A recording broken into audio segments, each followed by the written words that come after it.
الحمد لله رب العالمين.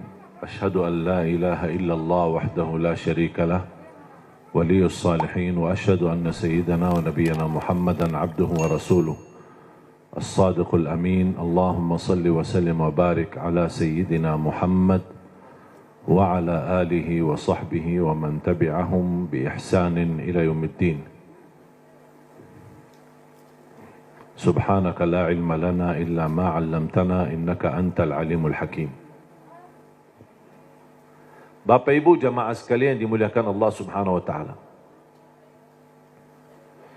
Alhamdulillah wa syukrillah. Saya tidak bisa membayangkan 12 tahun sudah berlalu. Saya masih ingat pertama kali belum bisa sama sekali bahasa Indonesia tahun 2008. Cuma saya ingat satu kalimat, bagus. Jadi orang bicara sama saya, cuma saya jawab bagus. Sudah makan? Bagus. Mau kemana? Bagus.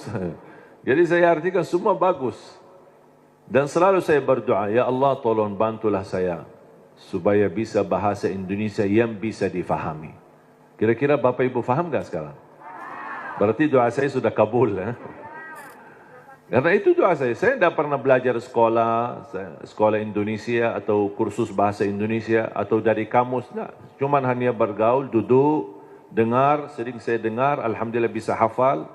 Ketika ucapkannya mungkin belum begitu pas, orang-orang ketawain dulu, tidak apa-apa. Saya bilang diketawain, dia bodohin, tidak apa-apa. Yang penting saya bisa sampaikan yang bermanfaat. Alhamdulillah berjalan waktu sedikit demi sedikit bisa mendapatkan. Bahkan saya dapat kejutan. Saya menemukan saudara keluarga saya di Indonesia. Dulu ibu saya dan ayah tidak pernah cerita. Tapi saya ketika sudah berada di sini, baru saya menemukan saudara keluarga. Ternyata kakek saya dan ayah kakek saya, dua-duanya kelahiran Lombok. Bahkan ayah kakek saya dibunuh sama penjajah Belanda dan dia punya makam besar di Ampenan, di Lombok, dan dia mampu mempersatukan orang Sasak di Lombok untuk melawan penjajah Belanda. Makanya ketika saya bertemu Presiden Jokowi, saya sampaikan saya sebenarnya cucu pahlawan tapi belum terdaftar. Dan subhanallah tidak membayangkan begitu saya ke Indonesia bisa menemukan sejarah keluarga. Bahkan saya punya keluarga besar di Lombok, di Cirebon, di Surabaya. Salah satu kakek saya nikah sama orang Bumi Ayu di Jawa Tengah. Kemudian bertemu dengan keluarganya juga di Cirebon. Ada juga di Bali, kemudian di Jakarta. Barangkali di Cimahi besok-besok ketemu ada orang yang bunga keluarga. Jadi subhanallah begitu dunia ini kecil. Kita bisa terus bertemu dengan keluarga dan kita terus bisa melanjutkan perjuangan. Dan saya harap mari kita sama-sama memperjuangkan yang terbaik untuk negeri kita Indonesia.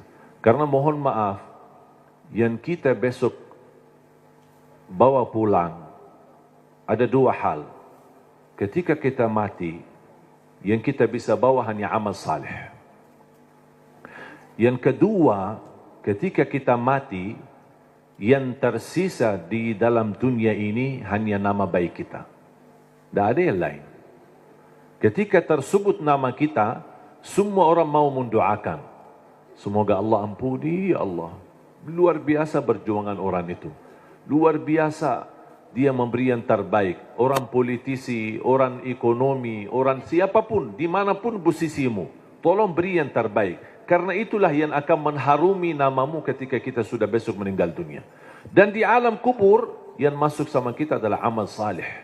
Di sambil kita beribadah. Dan selalu saya berkata, tolong kerja keras untuk duniamu dan kerja keras untuk akhiratmu.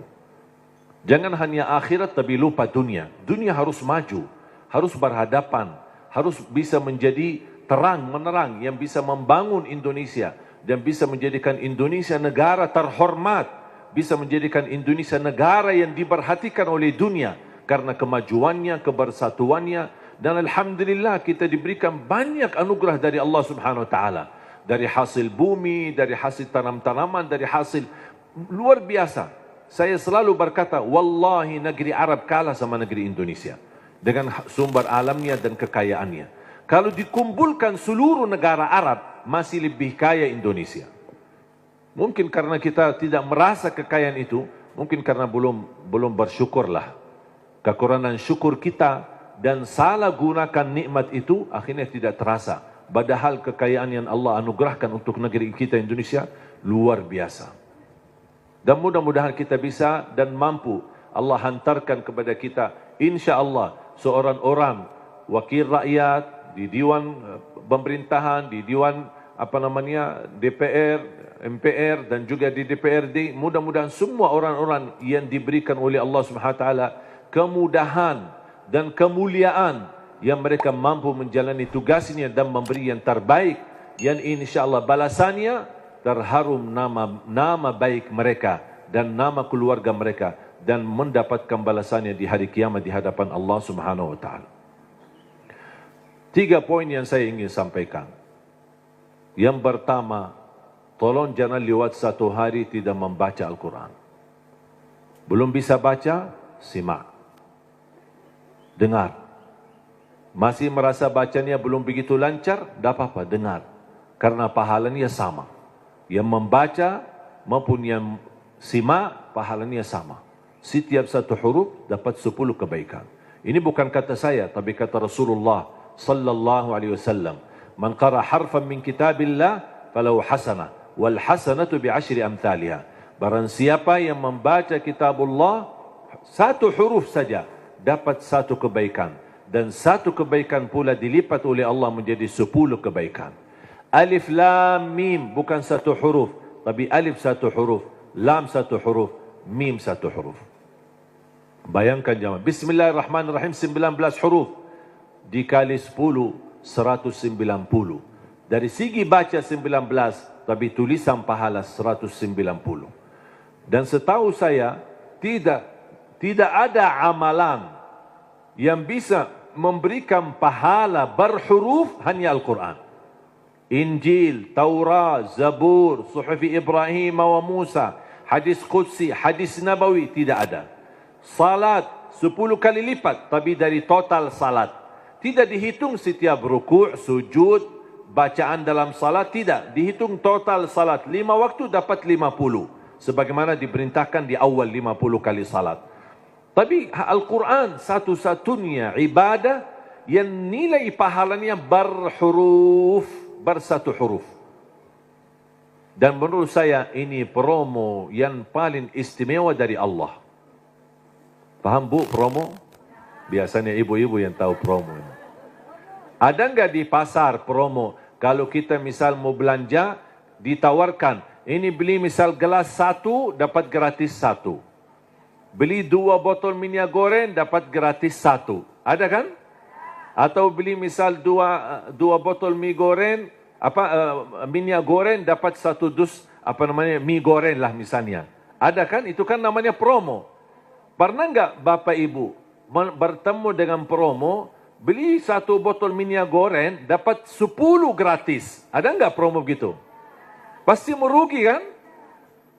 Allah SWT tahu manusia suka promo, makanya Allah tawarkan promonya. 1 huruf dapat 10 kebaikan. Tapi sayang sekali, yang berlaku promo manusia, tapi promo Allah belum laku. Karena banyak kita manfaatkan promo manusia, tapi tidak memanfaatkan promo dari Allah SWT. Bahkan berita gembira, ada orang berkata, saya sebenarnya ingin baca, tapi bata-bata bacaan saya. Saya takut salah, nanti malah dosa. Mendingan tidak usah baca. Itu alasannya karena berbata-bata. Ada berita gembira dari Rasulullah SAW. Rasulullah bersabda, "Walladhi yaqra'ul Qur'ana wa yatata'ta'u fihi wa huwa 'alaihi syaq lahu ajran." Barang siapa yang membaca Al-Quran, kemudian dia berbata-bata. Terima kasih ya Rasulullah. 1400 tahun yang lalu, nampaknya Rasulullah umatnya bakal banyak berbata-bata. Makanya sudah diberi solusi dari kemarin. 1400 tahun yang lalu. Barang siapa yang membaca Al-Quran, kemudian dia berbata-bata sambil berat, susah, sulit untuk membaca Al-Quran, tapi tetap dia mempertahankan dan terus dia melanjutkan sesuai kemampuannya, kata Rasulullah, falahu ajran, akan Allah berikan 2 kali pahala. Selain setiap satu huruf 10 kali lipat, dia dapat 2 kali pahala. Satu, karena dia mau membaca Al-Quran. Yang kedua, kesulitan yang dia hadapi, berbata-bata sampai berat, Allah hargai perjuangan itu, Allah berikan pahala. Berarti Bapak Ibu yang bersama Al-Quran, tidak ada yang merugi. Bahkan ada yang bertanya, boleh enggak saya baca Al-Quran, tapi saya tidak baca terjemahannya? Saya jawab, boleh. Ada orang tanya lagi, boleh enggak saya baca Al-Quran sampai khatam, tapi mohon maaf, saya tidak faham sama sekali? Saya jawab, boleh. Kenapa? Karena target baca Al-Quran kita ada 4. Ada 4 target. Pertama, baca walaupun tidak faham. Tetap dapat setiap satu huruf 10 kebaikan. Itu namanya standar. Walaupun tidak faham sama sekali. Karena Rasul menjanjikan pahala setiap satu huruf 10 kebaikan tidak dikaitkan dengan faham. Target kedua, baca dan faham. Berarti ada upaya untuk memahaminya. Itu lagi lebih besar lagi pahalanya. Yang ketiga, baca, faham dan menhayati. Lebih lagi dahsyat pahalanya. Ada lagi yang keempat, baca, faham, hayati dan menamalkan. Kalau tidak bisa semuanya, jangan tinggalkan semuanya. Jangan gara-gara tidak bisa menamalkan malah tinggalkan baca. Tidak bisa faham malah tinggalkan baca. Tidak bisa menhayati malah tinggalkan baca. Standar baca. Tetap mendapatkan setiap satu huruf 10 kebaikan. Jelas? Yang kedua, usahakan jangan tinggalkan ayat kursi setiap habis salat. Semua hafal ayat kursi kan? Sering dibacakan habis salat? Atau kadang-kadang tertinggal? Selalu. Ibu-ibu bilang selalu. Pahalanya apa? Pahalanya apa? Kemarin saya tanya sama ibu-ibu, selalu, terus pahalanya enggak? Dia tahu amalannya tapi belum tahu pahalanya. Saya kasih tahu pahalanya. Qala Rasulullah sallallahu alaihi wasallam di hadis yang sahih, man qara'a ayatal kursi dubura kulli salatin laisa bainahu wa bainal jannati illa an yamut. Barang siapa yang membaca ayat kursi setiap habis salat, dijamin masuk surga, tidak ada sesuatu yang mampu menghalanginya. Allahu Akbar. Tak ada sesuatu yang mampu menghalanginya, jaminan masuk surga. Cuma baca satu. Saya ketika baca hadis yang sahih ini, saya berfikir, ya Allah, ini satu ayat aja jaminan masuk surga. Gimana 30 juz Al-Quran? Ini baru satu ayat. Gimana kalau orang rutin baca sampai khatam Al-Quran? Selain ayat kursi setiap habis salat, tolong usahakan tutupi harimu dengan baca surat Al-Mulk. Habis beraktivitas, sudah selesai kegiatan, sudah siap-siap mau tidur, tolong sempatkan. Suratul Mulk, kalau bisa sebelumnya boleh witir. Ada orang tanya, boleh enggak saya salat malam sebelum tidur? Saya jawab, boleh. Karena salat malam tidak harus tidur dulu. Banyak orang yang salah faham masalah itu. Ini kembali kemampuan. Coba kalau kita memaksakan setiap orang mau tahajud atau mau salat malam harus tidur dulu. Ada orang mungkin misal contoh, Pak Ketua Dewan. Aktivitas, rapat, meeting, pulang sudah malam. Kalau dia tidur malam, mungkin bisa jam 12, mungkin bisa jam 1. Belum tentu bisa tahajud. Ketiduran, udah baru dapat 3 jam, maksimal 4 jam, sudah subuh. Jadi, fisik manusia kan punya kemampuan, punya batas. Makanya selalu saya berkata, Kalau ada bapa ibu yang biasa tahajud, tidur baru tahajud, tak apa-apa teruskan.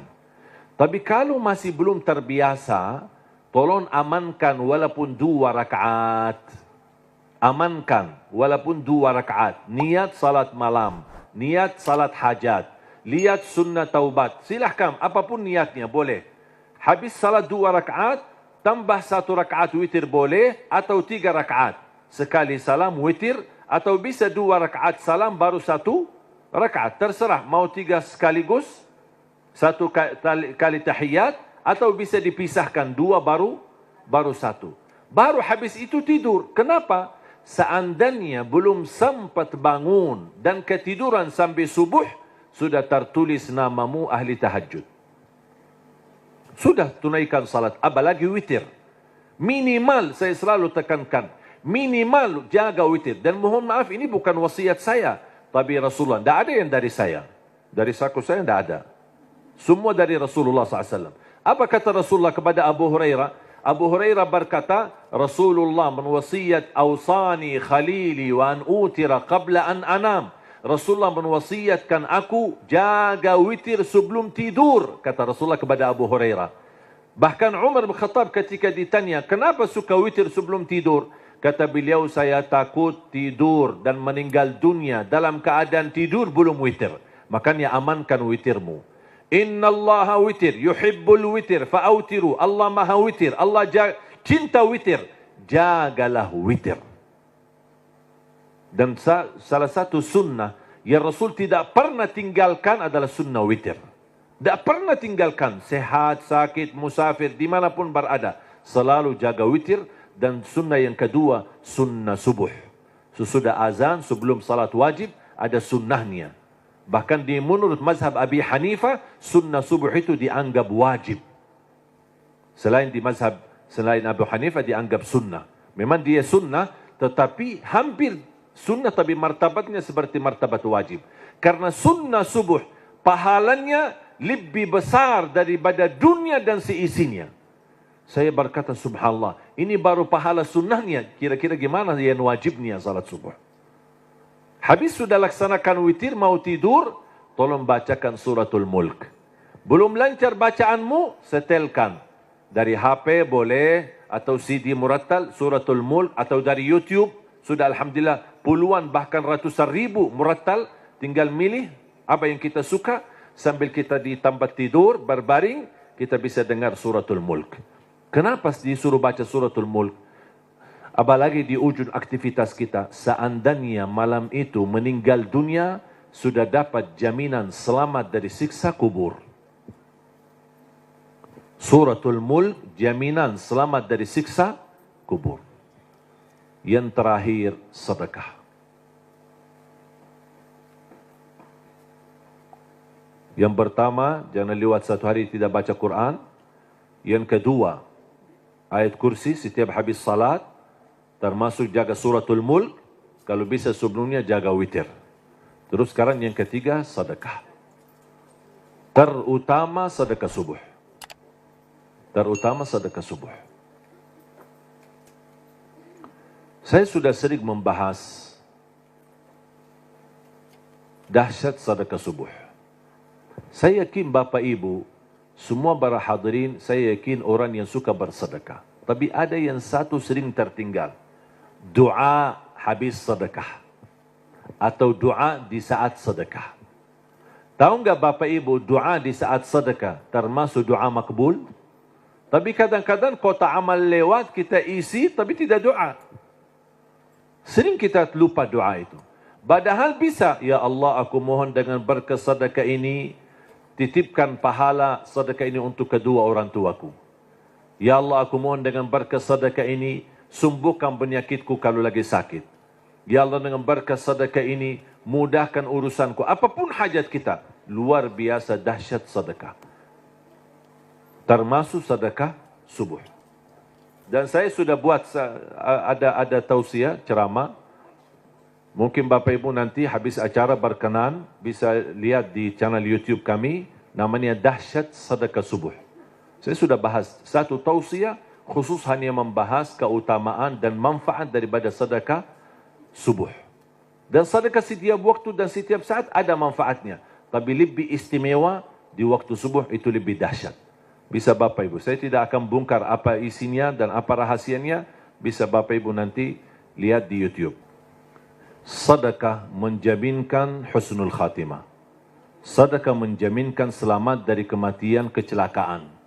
Sedekah menjaminkan selamat dari kematian kebakaran. Sedekah menjaminkan selamat dari kematian mendadak. Sedekah menjaminkan selamat dari su'ul khatimah. Sedekah menjaminkan kesembuhan penyakit. Sedekah menjaminkan memadamkan kemurkaan Allah. Dan sedekah menjaminkan ampunan dosa. Sedekah menjaminkan terkabul doa. Makanya ketika bersedekah jangan lupa berdoa. Apalagi di saat sedekah subuh. Dan cukup ketika bersedekah sebut satu hajat. Jangan habis salat subuh mu isi sedekahnya koin tapi doanya sampai terbit matahari. Malu sama Allah, ku kelamaan, kata malaikat, apaan ku doanya panjang banget. Padahal sedekahnya baru koin aja. Tolong disesuaikan, satu kali sedekah, satu kali hajat. Dan selalu dalam kebaikanmu, sisakan dalam doamu, jangan lupa doa untuk orang tua. Saya sudah belajar, apapun yang saya amalkan, apapun amalannya, di ujung saya amalkan itu, saya selalu berdoa, ya Allah aku mohon titipkan pahala amalan ini untuk kedua orang tua. Saya selesai tausiah, pas pulang, ya Allah aku mohon titipkan pahala tausiah ini untuk kedua orang tua. Habis ngaji, ya Allah aku mohon titipkan pahala ngaji saya untuk kedua orang tuaku. Habis salat, ya Allah aku mohon titipkan pahala salatku untuk apapun amalannya. Apapun saya sudah belajar menjadi salah satu upaya berbakti baik sama orang tuanya. Karena berbakti baik sama orang tuanya, walaupun mereka sudah meninggal atau di posisi yang jauh, tidak bisa bertemu setiap waktu dan setiap saat, melalui doa, insya Allah terhitung sebagai berbakti baik. Ada seorang bertanya, kalau orang tua saya sudah tidak ada atau sudah meninggal gimana? Apakah saya masih punya kesempatan berbakti baik? Saya menjawab, masih punya kesempatan. Ada dua amalan, sedekah dan doa bisa menjadi bermanfaat untuk orang tua kita.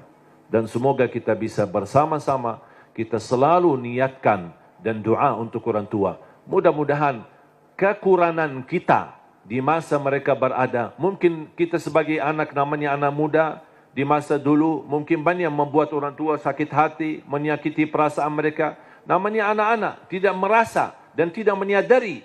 Makanya ayo mari kita sama-sama memperbaiki. Semoga semua dosa-dosa kita di hadapan orang tua dan terhadap orang tua mudah-mudahan diampuni oleh Allah Subhanahu wa taala dan dijadikan kita orang yang berbakti yang mendapatkan pahalanya di sisi Allah Subhanahu wa taala. Amin ya rabbal alamin. Mudah-mudahan insyaallah menjadi saksi bagi kita semua dan mudah-mudahan menjadi amal salih yang bisa menyalurkan pahala yang tidak terputus sampai hari kiamat. Amin ya rabbal alamin. Mari kita sama-sama berdoa. Bismillahirrahmanirrahim. Alhamdulillahi rabbil alamin. Allahumma salli ala sayyidina Muhammad wa ala ali sayyidina Muhammad. Allahumma ya Allah ya dzal jalal wal ikram. Berilah kepada kami petunjuk pada jalan yang lurus. Hidupkanlah kami dalam keadaan iman, wafatkanlah kami dalam keadaan Islam. Akhiri hayat kami dengan husnul khatimah.